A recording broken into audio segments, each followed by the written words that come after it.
a nerve, the nerve that they were on, and they're usually, when they break out, unilateral, so they're only on one side of the body.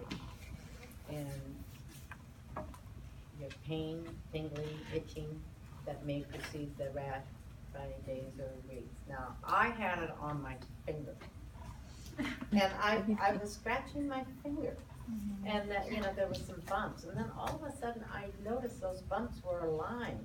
That's why they're doing something. And I thought, that looks like shingles. I've never heard you could get shingles on your finger. And I went to the doctor and he looked at it and he goes, shingles. And I said, oh, so if I get on the internet, I'm gonna see shingles on fingers? And he goes, yes, and I did, and there's all these fingers that look just like mine. I was lucky, because shingles on your body can be very painful. When I had the big blisters thing, if I bumped it, it was painful, but otherwise I didn't have any problems from it. And then it went up a little bit like this. But if some people, my son had both my sons have had shingles. So he was telling me the other night that he still gets kind of a tingling and itching on his back where he had his shingles. So a dermatome is a band of skin that is innervated by a sensory nerve root of the single spinal segment. And there's a picture in your book. So the prodromal phase is a headache, photophobia, or light is going to bother your eyes, malaise. And then you get this red macular rash. It develops into vesicles, and it continues to form vesicles for 3 to 5 days, and then they crust over it. So healing in about 2 to 4 weeks, and I think I had it for 2 weeks on my finger. Yeah. I'm gonna have to put that on a slide. It's on my phone.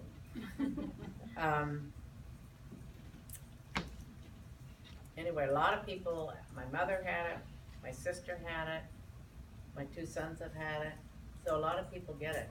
Normally, you would get it as you get older, because as the older you get, your immune system, you don't make as many T cells, and your immune system sort of goes down. But I see a lot of young people getting it as well.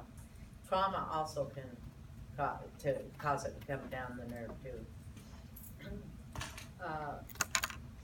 Post-herpetic neuralgia is a complication that causes a burning, stinging pain in the area where you have the rash, and that can last for months or years. That's what my son said he had.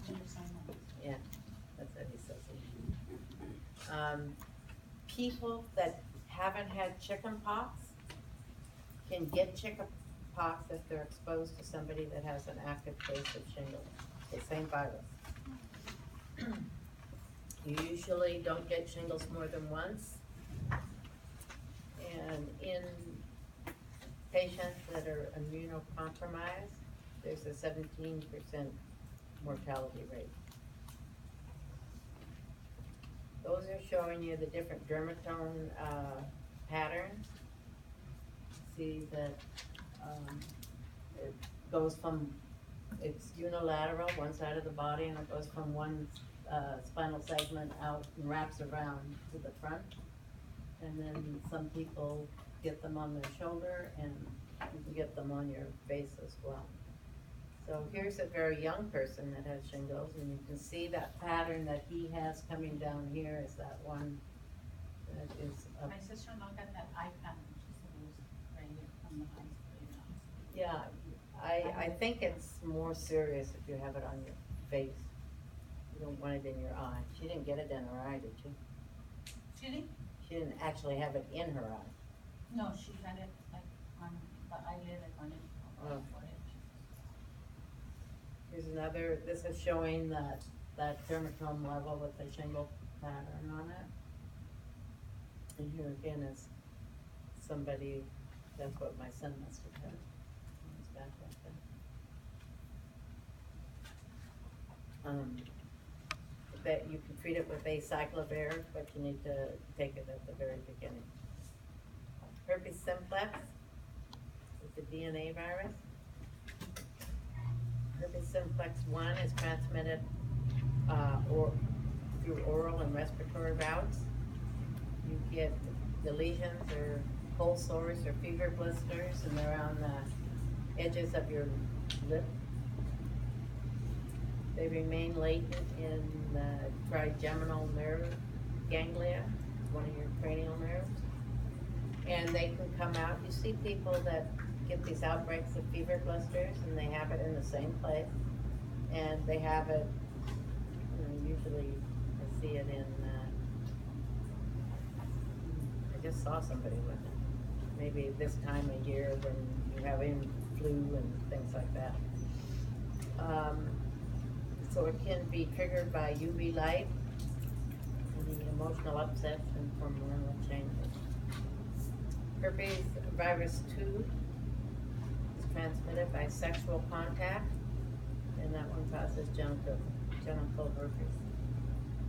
This one retreats and remains latent in the sacral nerve ganglia near the base of your spine. Rarely, herpes virus 1 or 2 can spread to the brain and cause herpes encephalitis. And that can result in death or neurological damage. This virus can be treated with acyclovir too. Yes? Are these viruses can be contracted just from being in contact with the other person? Say again? All those viruses that we're talking about, they can all be, we can get them from just touching someone else or being around them in the same room? Like somebody said the respiratory. Respiratory, well, you're talking about smallpox and measles, yes. You just have to be in the same room. What about the shingles and if it's on the skin, you touch them? Well, yeah. Well, no, let me think about this. It's respiratory as well. Yeah, it's chickenpox virus. Or the exudate from the shingles. That liquid that's inside the vesicles. Because what if you just think someone has just a regular rash and it happens to be shingles? You wouldn't know, right? Just by looking at it? Well, yeah, they would know. They follow dermatome levels, and they're very, very painful, usually. I mean, you wouldn't, people walk around with shingles. Are you worried about it? Well, just because, I got into a hospital, so there's many rash. I've seen patients with many rashes and You wear a mask? around some, I guess, because some are contact patients, some are isolation contact, some are airborne, others are droplets. So it all depends on Why don't you wear a mask when you're around your patients? It's not required all the time, just because it's not complicated. I would check the chart. Now I am. There's a herpes simplex 1 fever blister on the edge of the lip. Measles or rubeola is an RNA virus, also spread through the respiratory route. It's highly contagious. Humans are the only reservoir source, so this is another disease that the WHO is, trying to eliminate.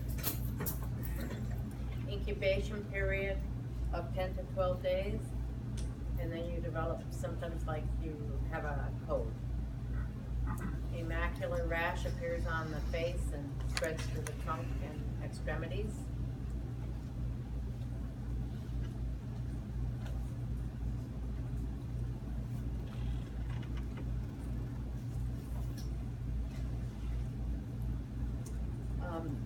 The MMR vaccine that inoculates against measles, mumps, and rubella. They've almost eliminated measles in the United States, except didn't we have a little rash of them not too long ago in the news? In Last Disneyland. year? At Disneyland. Yes, Disneyland. Yes? Oh. It's this is like probably like adult like topic or something, but I hear that the Kawasaki's disease is commonly mistaken for the measles. What is mistaken for the measles? The Kawasaki disease. I can't hear you. The Kawasaki. Kawasaki disease. Kawasaki disease? And I was curious to see how if you know about it or why it seems similar to it or something. we don't. You know? Sorry.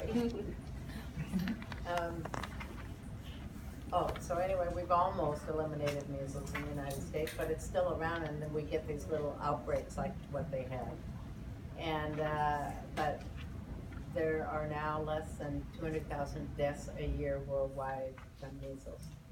So most cases are in children under 1 year old, because I think the vaccine starts at 1 year, and by 1 year, the mother's antibodies aren't strong enough to give passive immunity to the infants, to the young children under 1, but the antibodies last till about 6 months. It's not, and these passive antibodies, say you were inoculated against measles, you have antibodies, but it's not the same strength as if you actually came down with the measles. If you come down with the disease, oftentimes it's a lifelong immunity, whereas with vaccinations, you're supposed to get booster shot. So there's a diagnostic indicator, the presence of Koplik spots in the mucous membranes of the mouth. It's a lesion that has a white necrotic center. Complications of measles are middle ear infection, pneumonia, encephalitis. And if you have measles, then you would have to differentiate between other rashes, rash diseases that cause rashes, such as roseola and rubella. Were you saying roseola? No, you were saying something else. Rubella is also known as German measles. So there's a rare complication of measles called subacute sclerosing panencephalitis, and that appears 1 to 10 years after you've recovered from the measles. And it's a progressive degenerative disease of the central nervous system, and it is fatal within a few years.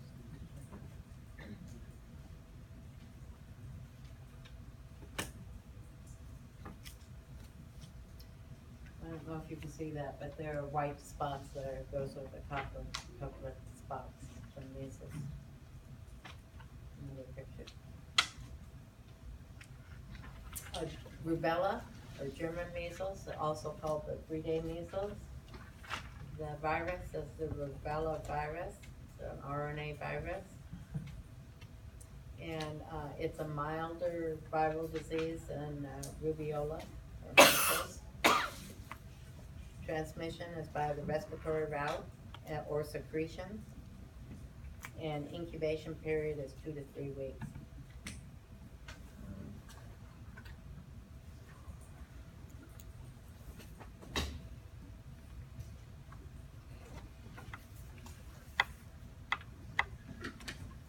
Symptoms are a fever, or light fever, a macular rash, appears first on the face and then progresses down the trunk and to the extremities, but it goes away in 3 days. The problem with German measles is if a pregnant female in her first trimester contacts the disease, then there's a 35% chance of damage to the fetus. And congenital rubella syndrome, which would be one of these children that contacted it in utero, is deafness, cataract, heart defects, mental retardation, and they can be born, stillborn. 15%